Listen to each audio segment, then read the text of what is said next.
ഉസ്താദുമാരെ, കലുഷ നിലങ്ങളിൽ പോരിനിറങ്ങിയ ധർമ്മസഖാക്കളെ, മറ്റു സ്നേഹം നിറഞ്ഞ മുഹിബ്ബീങ്ങളെ, സലാം അടക്കിക്കോളിൻ. അസ്സലാമു അലൈക്കും.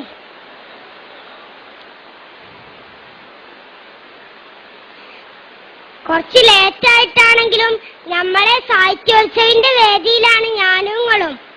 അല്ല ചങ്ങായിമാരെ, സബ് ജൂനിയർ എന്ന് പറഞ്ഞ 4ാം ക്ലാസ് വരെ അല്ലേ?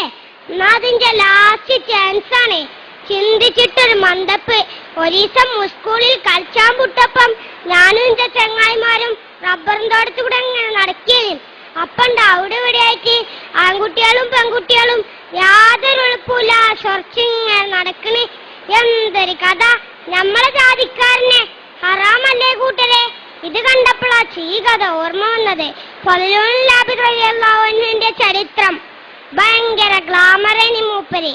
ഇന്നത്തെ സിനിമാ നടന്മാരെ ആനച്ചന്തമല്ല.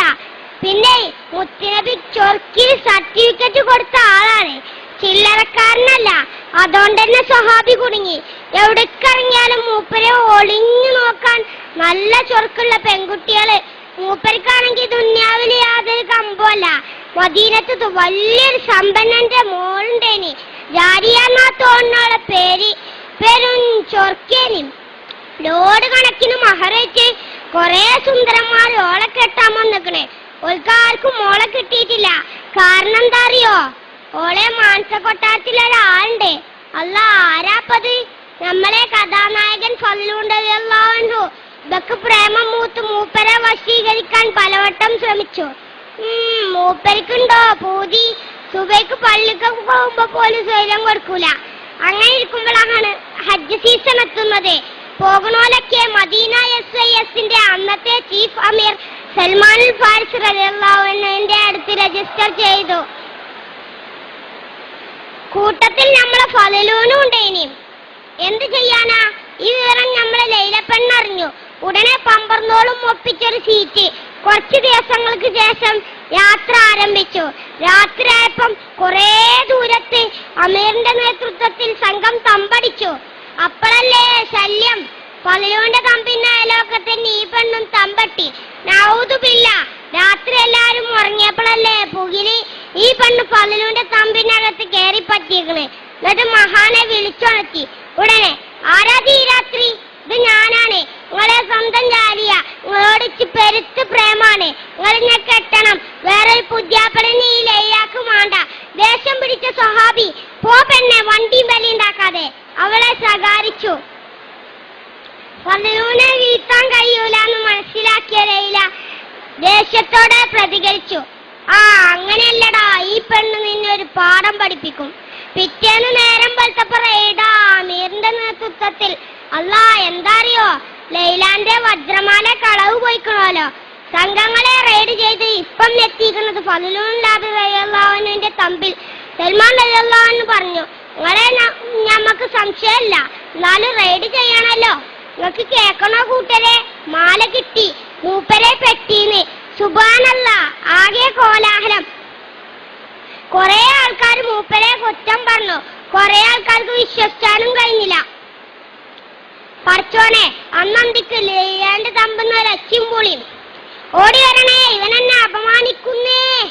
എല്ലാരും പാടെ തുണിന്റെ കോന്തലിയും പിടിച്ച് ചാടി വണ്ടി ചെന്നോക്കുമ്പോട്ട് സുബ്ഹാനല്ലാഹ്, ലൈല അല്പോസ്ത്രയായി നിൽക്കുന്നു. പരിസരത്ത് ഫളിലുള്ളതല്ലാഹു. ജനം വാമായി പിടിച്ചു കെട്ടടായി കള്ളശേഖനെ. കണ്ടാ ഭയങ്കര സൂപ്യ.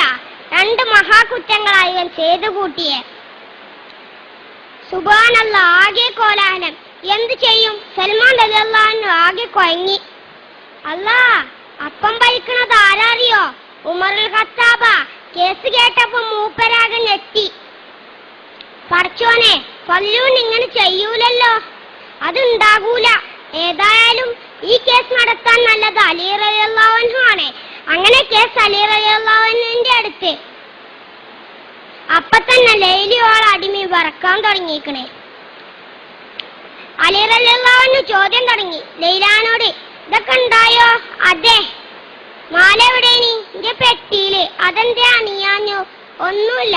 പിറ്റേന്ന് ബലാത്കാരത്തിന് ശ്രമിച്ചയാക്കും മാല എടുക്കാൻ വന്നപ്പോ അതിന് കഴിയൂലേനോ? എന്താ അറിയില്ല. ഫളിലുവിനോട് ഇതൊക്കെ ഉണ്ടായോ? അതെ, ഞാനൊരു തെറ്റും ചെയ്തിട്ടില്ല. പിന്നെ എങ്ങനെ നിങ്ങൾ ലൈലയുടെ തമ്പിൽ? അല്ലാഹു ആലം. എന്ത് ചെയ്യും റബ്ബ് എങ്ങനെയായാലേ.